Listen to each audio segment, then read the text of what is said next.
I'm trying something new today. We have the Olympus pen camera and I wanted to try recording with it just for like better quality and whatnot.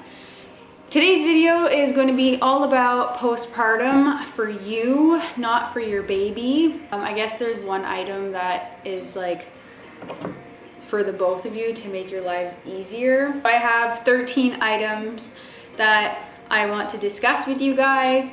I keep going to 13 because River was born on the 13th of December. Decided to do 13. Number 1 is adult diapers. Yep, you heard me. Adult diapers. Don't be embarrassed. It's fine. Way easier than wearing a ginormous pad that gets stuck up your ass crack and you're trying to move and it's uncomfortable. So the diaper is just so comfortable. It's soft. You have so much flexibility. You're not like uncomfortable. Plus, you don't have to do laundry for your underwear. You can just throw it out, garbage, move on. Pads for afterwards when your bleeding slows down. I would have worn the diapers the whole time. Can't live in diapers for the rest of my life. Number 2 is the Peri Bottle by Frida Mom. So at the hospital, they will give you one. Not the Frida Mom, just the regular cheapo one. It doesn't, like it's just a bottle and you squeeze and it shoots up at you. Whereas the Frida Mom one has like a bit of like a hook or whatever. So you can just like put it like straight up and spray and it'll shoot up instead of having to like, you know, not that you're going inside. Anyway, ignore that sound effect. That was really inappropriate. That's number 2. Number 3 would be the cooling spray. I have like this herbal one. I didn't use it that often, but when I was like uncomfortable, in pain, like itchy, or like, I don't even remember how to describe the feeling, but it was just, it sucked. I didn't even rip. I didn't even get any stitches. So I can't imagine for someone who does rip or who did rip, you're gonna want that stuff like all the time. There's Dermaplast, but they don't sell it in Canada. I see a bunch of YouTubers from the States that have it, but it's not good apparently. So they don't sell it in Canada. The FDA doesn't approve it here. But it's like the closest thing that I could find to the Dermaplast for like the cooling, comfort effect. Number 4 are nursing pads.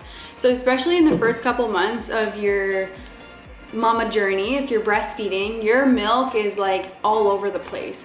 Your body's trying to figure out how much to produce for your baby, so you're gonna have way too much milk. That's like the prime time to pump, so I'm gonna get to that afterwards. But you have so much milk, so either pump it out and store it, or just let your baby take care of it and they eat what they can. And then your body will eventually realize, okay, baby only needs X amount, not XX amount. So yeah, you need nursing pads because you're gonna wake up in puddles. I still sometimes do when River starts to eat a lot more, if it's a growth spurt or something.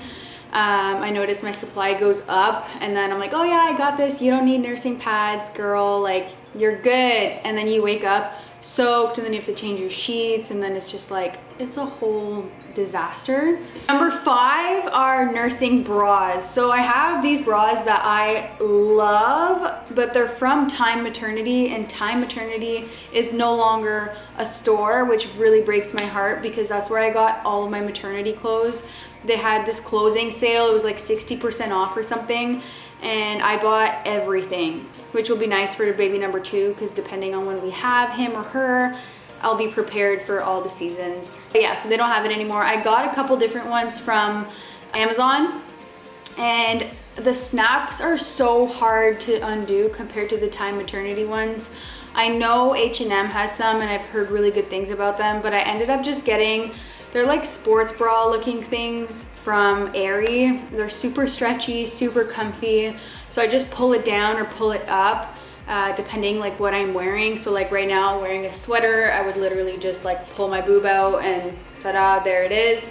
It's not a maternity bra, but I prefer that one over the Time one and any other like snap bras, because those are sometimes not very practical because you're like struggling with one hand trying to unclip it and it just doesn't work. So just pull it out. It's so much easier. Number 6 would be the Medela pump. So I have the Freestyle Medela pump. I love it because you can literally walk around the house while you're getting milked like a cow. Just put it on. I have the Medela pumping bra too, so there's like 2 holes so that you can put the thing in so that you can be hands-free. I didn't know this. I thought you didn't need that. I thought you put it on, it suctions and you're good to go, but no, if you don't have the bra for it, you have to hold it, which is super frustrating when you're trying to do other things at the same time. So literally when I was pumping like a maniac, I would put the bra on, put the breast pump on, put the Medela handheld part in my pocket, and I would run around the house and like do whatever I had to get done. I did pump like a ridiculous amount. I was pumping like 10 ounces in 4 or 5 minutes, which is like painful, to be honest, when you have that much milk and you have small boobs. I don't know if it's different for when you have big boobs, but small boobs, lots of milk, ow, it does not feel good. Number 7, it would be the haka. Travis calls it the haka. But it was nice to have, again, to relieve that fullness, and I would also store, like I would freeze whatever I had in the opposite boob. And make sure that when you're freezing your milk, you want to label it like either AM, PM, or the exact time and date. Because I did not know this, but in your milk you produce like melatonin or something at nighttime to help your baby sleep, and then during the day you don't have that. So if you're gonna give your kid melatonin during the day, then like don't be like confused when your kid's falling asleep like when they're not supposed to. Number 8 would be warm cloths. Now I know everybody probably has cloths, but when you're engorged and in so much pain, I'm not kidding, like I didn't expect it to be that painful in the beginning. The first 2 months of breastfeeding really sucked. I'm not gonna lie, like it was a really hard time for me and River. We were having a hard time with the latching and like just everything. He had a tongue tie and a lip tie, so it made it really hard for him to latch on. So make sure that before you leave the hospital, get the doctor or the nurse to check for a tongue tie, lip tie, whatever. There's 7 ties in your mouth. Sometimes it's more extreme, which makes it more difficult for your baby to like open a certain way to latch on to your breast. So definitely ask your doctor. They didn't check River. We only found out, I think he was like 12 days old. So for 12 days, the poor baby was basically starving. He could barely latch onto a bottle. Unless he was like starving, then he would like gobble it down. But yeah, so it was really hard. He lost a whole bunch of weight, and like I felt like the worst mom in the whole world, but it happens. So here I am letting you know. Make sure please that you ask your doctor to check for those things so that you don't have to go through the same thing, because let me tell you, girl, it was awful. Anyway, so what I was talking about was the warm cloth. So make sure that you are putting really hot, warm compressed on your breast before you pump, if you can, or like if you're really engorged and in so much pain. It helps kind of like soften up the milk so that it comes out easier. And it takes like it's good. It helps the milk come out better. And then cold compress for like when you're swollen. So like afterwards even, I would do a cold. I did find though, going in the shower, like a hot shower before I pump, it helped a lot get the milk flowing. You don't want to get, what is it called? Clogged milk duct. Mastitis. It's mastitis. You don't want to get mastitis. It's basically just a clogged milk duct. And it's so painful. It's like a huge lump and you can't get it out. So make sure that you're massaging your breasts to, again, help get all of the milk out, because if you don't get it all out, then that's what causes it to clog, I think. I had a fever that skyrocketed, and it was like a really scary time, especially with COVID happening. I didn't know if I got a flu, COVID, sick, whatever. Turns out it was mastitis. Number 9 would be Nipple Shields. So again, we were having such a hard time with the latch, so I thought it was me. Something was wrong with me, so I got the Nipple Shields. It's basically like a bottle nipple, but like way more stretchy and like soft, and you stretch it over your nipple and your areola, and it kind of like suctions almost, and then it's easier for your baby to latch on. Now that's something that I'll recommend like to use in the beginning. Try not to rely on it for your whole journey, because it doesn't give the full benefits of breastfeeding. Like, yes, your baby is getting your milk, but there's more to breastfeeding than just your milk. Like, that's a whole other thing. But anyway, number 10 would be a good support system. So this seems like an odd thing to put in here because it's not an item, but having a good support system during your postpartum is so important.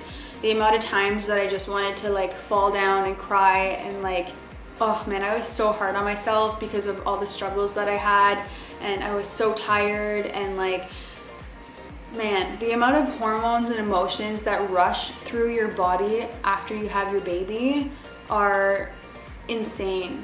Like, you think you're hormonal when you're pregnant? Ask Travis, he'll tell you. Like, it was hard. So anyway, having him be my number one support system. I had my mom, who was really good helping me with the whole breastfeeding thing. So shout out to Mom. Thank you so much. You have no idea how much you helped me.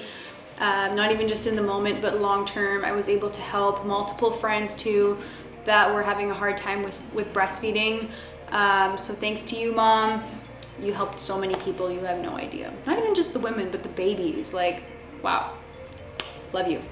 Number 11 would be the breast friend. So it's a nursing pillow, but it clips around your waist and it's firm so that your baby's not flopping around. It's really good in the beginning of your breastfeeding journey.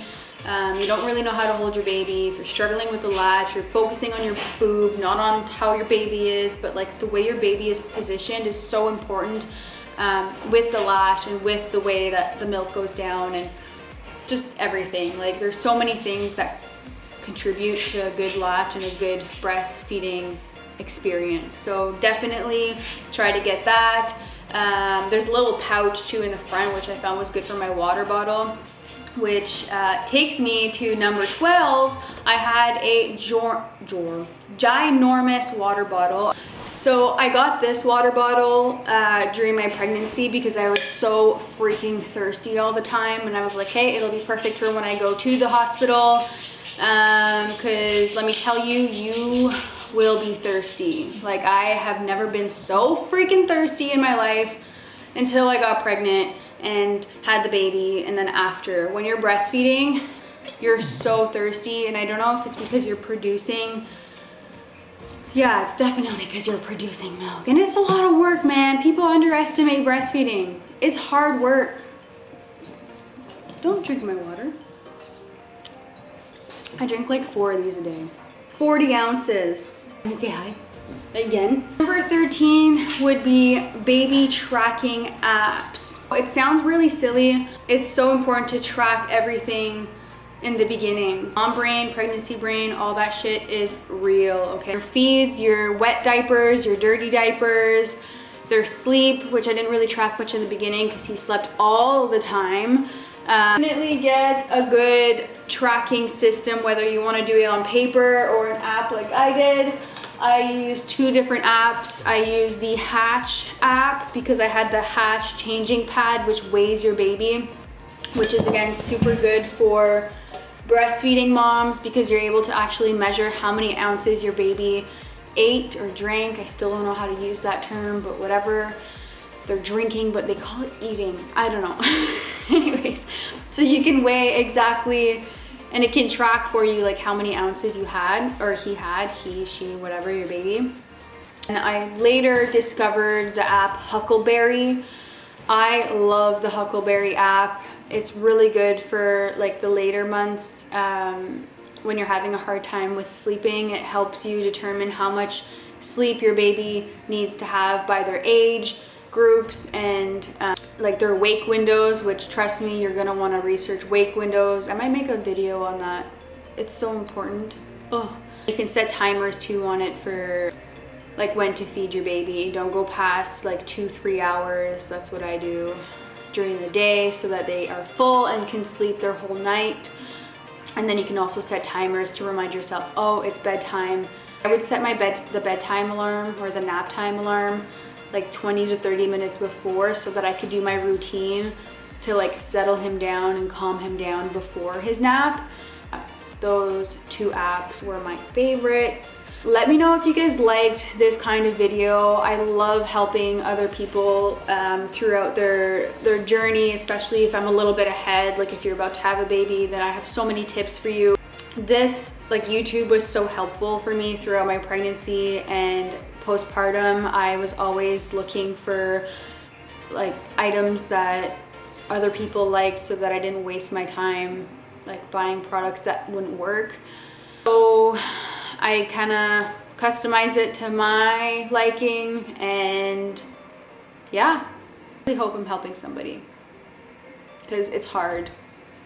Like I'm trying so hard not to break down right now because it is so hard. It's so emotional. It's so, you always think you're like messing something up or not doing something right. And let me tell you, you are doing a great job.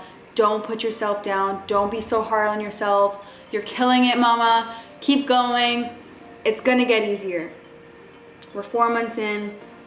It's gotten so much easier, okay?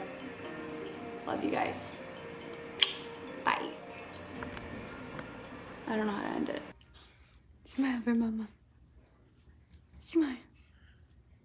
Smile for mama.